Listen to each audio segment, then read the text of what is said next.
Today's story is about a lone female singer who had a hit in a genre that was dominated by males and groups. Jerry Butler was drawn to this vocalist, and the two will scale up an already remarkable routine and bring it to a stunning climax. Betty Everett is the subject of today's story. Before we get started in today's video, let's be sure to leave a like on the video, subscribe to the channel, and push that notification bell to be sure you won't miss out on any more uploads. Now without further ado, let's cue that intro.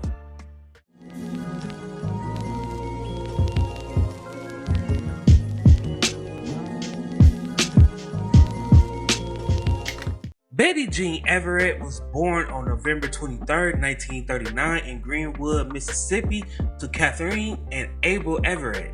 Betty's birthplace was well known for its local blues scene, and growing up in this community, music was in her blood. She would begin playing the piano and singing in her church choir around the age of 9, and by 1956, her family had relocated to Chicago, Illinois, where she was influenced by the good old Chicago soul and shifted her focus from gospel music to rhythm and blues. While in Chicago, she released many recordings on many different labels such as Cobra, CJ, and Wonderful Records. Some of these early hits included My Life Depends on You,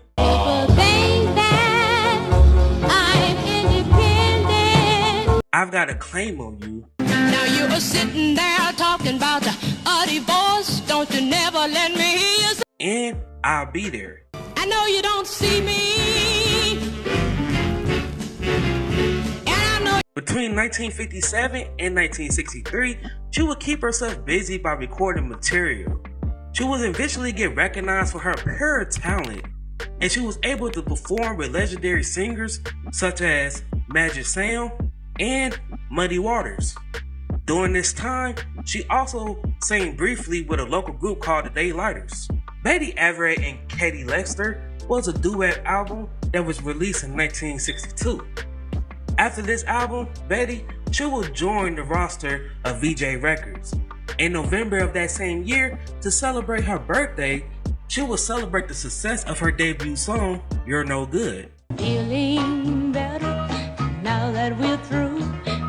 Feeling. Now this song was first performed by Dee Dee Warwick that same year. This was back then where songs would shop around to various performers in hopes of scoring a success either by the songwriter or the label. Her debut album was released that same year. Along with the title track, this album has scored another hit with the song, the Shoop Shoop song, It's in His Kiss.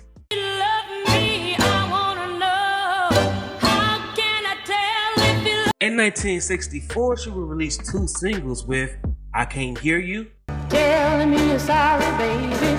Telling me you wanna come on back home where you. and a duet song with Jerry Butler called Let It Be Me. I want to stay around you.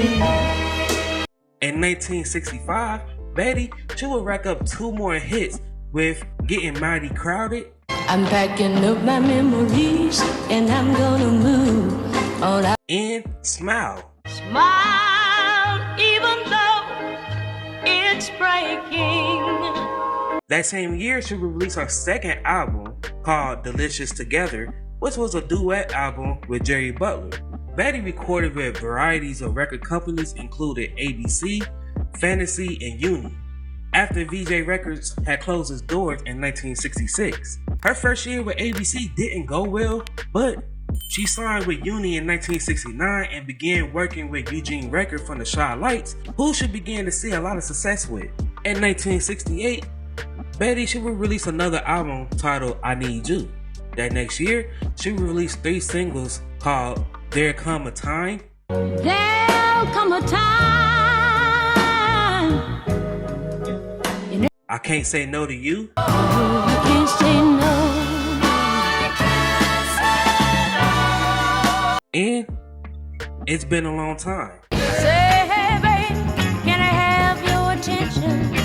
I've been lonely. That same year, she would release another album titled There Come a Time, which peaked at number 44 on the Billboard Top R&B Albums charts. This was her first album to chart on any of the Billboard charts. With the 3 previously stated smash singles, this album was also her finest. In 1974, she would release another album called Love Rhymes. Now this album had 2 hit singles with Danger He comes out of the clear blue sky, sending love. and Sweet Dan. Ought to leave him alone. The next year, she released her final album called Happy Endings. Betty's last charted single was in 1978 with a song called True Love. Gone such a long, long time. Betty's singing career had momentarily halted during the 80s, and she would move to South Beloit, Illinois. Here, she would become active with the Rhythm and Blues Foundation and the Churches of Foundations of Life. Betty, she drew the attention of Worldwide TMA, which was a management consulting company, and in 1989, they would begin working on rebuilding her career. Her most successful song in her career was re-recorded by Cher and featured in the film Mermaids in 1990. But this cover of her most popular song would aid her career resurrection. This would lead to an independent deal with Trumpet Records, where she would record the song Don't Cry Now that was never released. Soon after, she was booked for a 20-minute appearance in a hit television show, Current Affair. After this appearance, Betty, she was slated to perform at the 1991 Chicago Blues Festival. Her performance at the festival was so successful that she was booked for 2 additional tour appearances, but she had to decline due to her health declining. Betty, she was inducted into the Rhythm and Blues Foundation Hall of Fame in 1996, and throughout her whole career, she had received 4 BMI awards. In 2000, she would make her last TV appearance alongside Jerry Butler on the PBS special Doo Wop 51. With her arrival beside Jerry Butler, it was claimed that the roof was blown off.